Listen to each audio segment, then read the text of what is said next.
আসসালামু আলাইকুম। আমার চ্যানেল মেহেরিমা কুকিং ডায়েরিতে সবাইকে জানাচ্ছি স্বাগতম। আবারও একটি রেসিপি নিয়ে আপনাদের সামনে চলে এসেছি। রেসিপিটি হচ্ছে চিকেন পরোটা। আর চিকেন পরোটা বানানোর জন্য আমি এই যে চিকেনের পুরটা আমি এই যে আগে থেকে করে রেখেছি, এই যে, আর সাথে আমি এই যে ডোটাও গুলে নিয়েছি। এটা আমি এখন কিভাবে বানাবো সেটা দেখাচ্ছি। আসসালামু আলাইকুম। আমার চ্যানেল মেহেরিমা কুকিং ডায়েরিতে সবাইকে জানাচ্ছি স্বাগতম। আবার একটি রেসিপি নিয়ে আপনাদের সামনে চলে এসেছি। রেসিপিটি হচ্ছে চিকেন স্পেশাল পরোটা। এর জন্য এই যে আমি পরোটা বানানোর জন্য আমি এই যে চিকেনের পুরটা আগে থেকেই তৈরি করে নিয়েছি। এই যে চিকেন দিয়ে, পেঁয়াজ দিয়ে, আর সাথে আমি এই যে ডোটা করে রেখেছি, রেখে কিছুক্ষণ রেস্টে রেখে দিয়েছি। এখন এটা কীভাবে বানাবো তা আমি দেখাচ্ছি।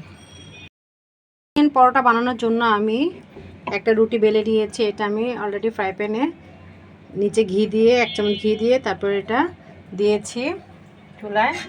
এখন আমি এই যে চিকেনের পুরটা করে রেখেছি সেটা এই যে উপরে দিয়ে দিব, দিয়ে এই যে পুরটা দিয়ে দিব।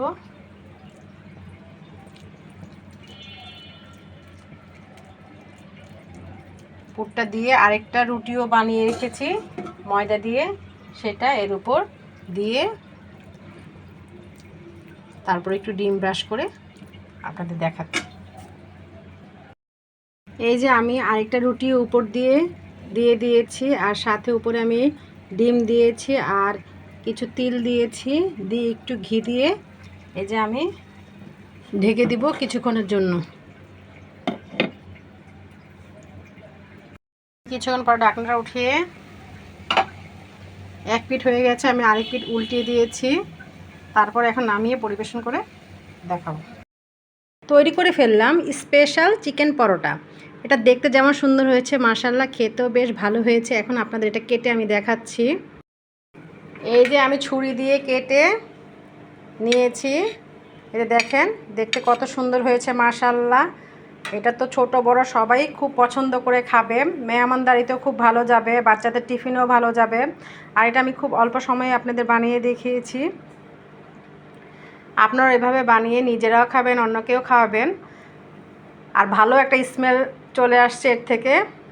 আমার এই চ্যানেলে ভিডিওটা যদি ভালো লেগে থাকে অবশ্যই লাইক, কমেন্ট, শেয়ার করবেন, আমার চ্যানেলটিকে সাবস্ক্রাইব করবেন, আমার পেজটিকে ফলো দিবেন। আল্লাহ হাফেজ।